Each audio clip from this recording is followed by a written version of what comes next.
Hi friends, Razia serial 10వ భాగానికి స్వాగతం.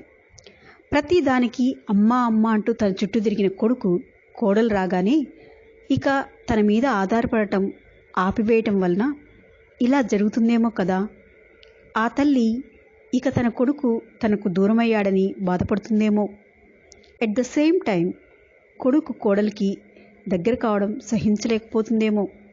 చిన్నప్పటి నుంచి తను ఎంతో ప్రేమతో చాకిన తన కొడుకును కోడలు తన నుంచి దూరం చేస్తుంది అనే ఆలోచన రావడం వలన అత్తలు కోడళ్ళను సాధిస్తున్నారా? తిరిగి ఈ కోడళ్ళు అత్తలయ్యాక వాళ్ళ కోడలను సాధిస్తారా? ఇలా ఎంతకాలం? దీనికి ముగింపు లేదా? దేశంలో ఇంతమంది మేధావులు ఉన్నారు, ఎప్పుడు ఎవరికి దీనికి ముగింపు కనుగొనాలి అని అనిపించలేదా?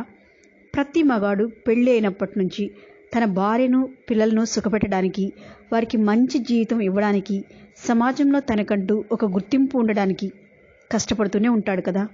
ఒక్కోసారి తన సరదాలను సంతోషాలను కూడా త్యాగం చేస్తూ భార్యతో గడిపే చిన్ని చిన్ని సరదాలను కోల్పోతూ, మరి కొడుకులు పెరిగి పెద్దయి వాళ్ళ పెళ్ళిళ్ళు చేసిన తర్వాత కోల్పోయిన తన సంతోషాలను తిరిగి భార్య వద్ద పొందడానికి భార్యకు దగ్గరైతే ఆ భార్య తన కోడలు గురించి పట్టించుకోదుగా.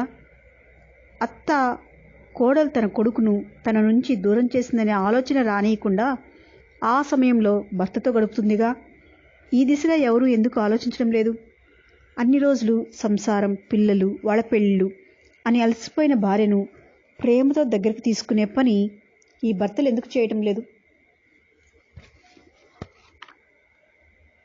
ఇన్ని రోజులు సంసారంలో అలసిపోయావు, ఇక పిల్లలు పెరిగి పెద్దయ్యారు, వాళ్ళ పెళ్ళిళ్ళు కూడా అయిపోయాయి, ఇక మన ఇద్దరం ప్రశాంతంగా గడుపుదాం అని ఆ లోటును భర్తీ చేస్తే ఆ భార్య కోడల గురించి ఆలోచిస్తుందా?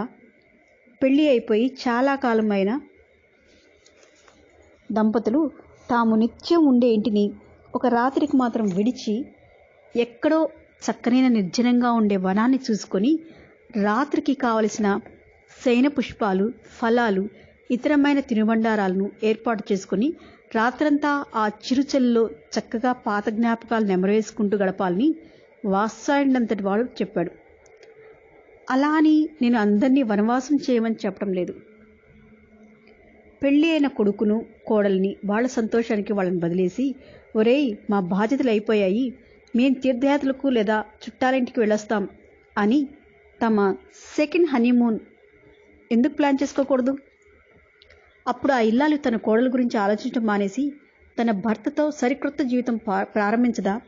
మామలు, ఇకనైనా మీ సమయాన్ని మీరు అత్తలతో వెచ్చిస్తే వాళ్ళు మమ్మల్ని సాధించడం ఆపేస్తారు. రాను రాను అత్త సాధింపులు ఎక్కువయ్యాయి నాకు. ఇక ఆ ఇంట్లో ఉండి అవన్నీ భరించడం అనవసరం అనిపించింది నాకు. అదే విషయాన్ని రాజేష్తో చెప్పాను. ఏమనుకున్నాడో ఏమో. రాజేష్ మరుసటి రోజే ఇల్లు చూశాడు, వాళ్ళ కాలేజీకి దగ్గరలో. ఓకే ఫ్రెండ్స్, తిరిగి రజియా సీరియల్ 11వ భాగంలో కలుసుకుందాం. అప్పటి వరకు సెలవా మరి. బాయ్.